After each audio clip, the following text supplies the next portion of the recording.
La importancia del clima laboral.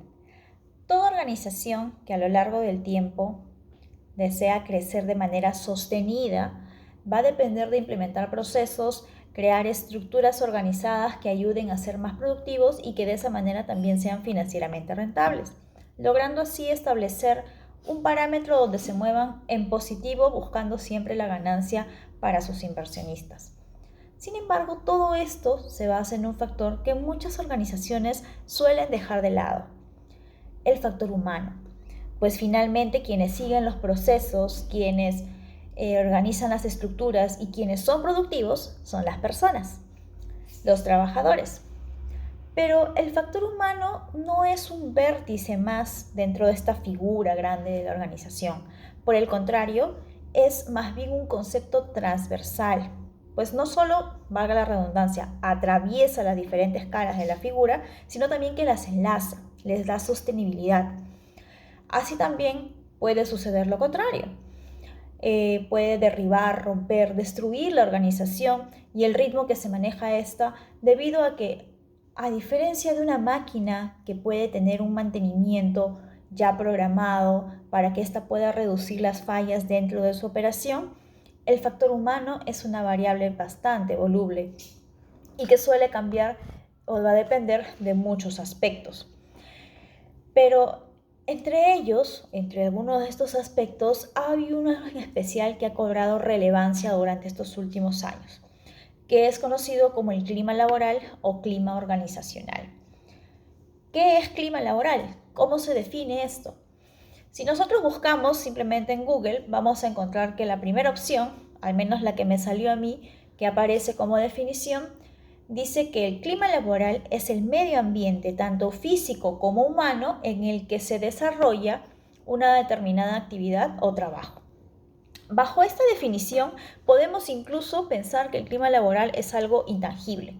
Sin embargo, el clima laboral en realidad sí se puede medir. Hay muchas técnicas comprobadas para poder hacerlo. Una de estas es el uso de encuestas, hasta la medición del índice de rotación de personal. La elección del método que podamos tener o vamos a seguir cae en la decisión con recursos humanos y con las gerencias, o en todo caso aquellos que toman decisión dentro de la organización. Pero sea cual sea el que se haya usado, los resultados de esta medición solo pueden ser dos cosas: o es un clima positivo o un clima negativo. ¿Qué significa esto para la organización?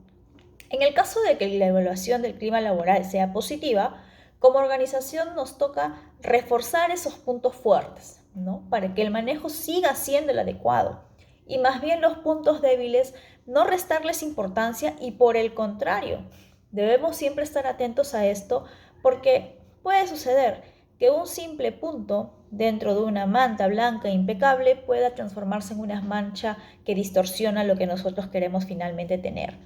Entonces, definitivamente hay que trabajar mucho, incluso teniendo un clima laboral positivo.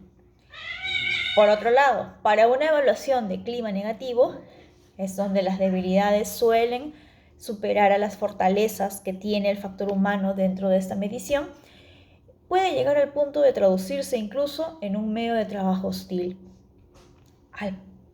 llegando al extremo de que hay trabajadores que prefieren cambiar de centro de labores antes que comunicar aquello que les molesta, haciendo difícil la identificación del problema.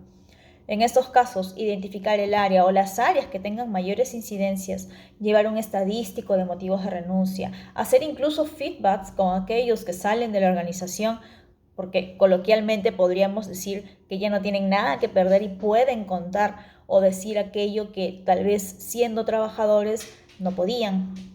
Entonces, de esa manera nos va a mostrar, recopilar esta información, un camino mucho más claro que podamos seguir.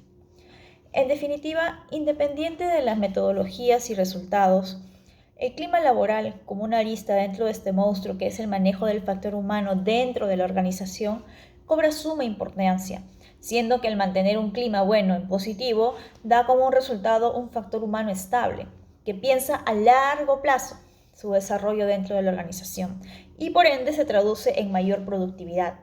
Finalmente, complementando con lo que hablábamos al principio, procesos bien estructurados harán de esta manera que la organización sea un sistema exitoso.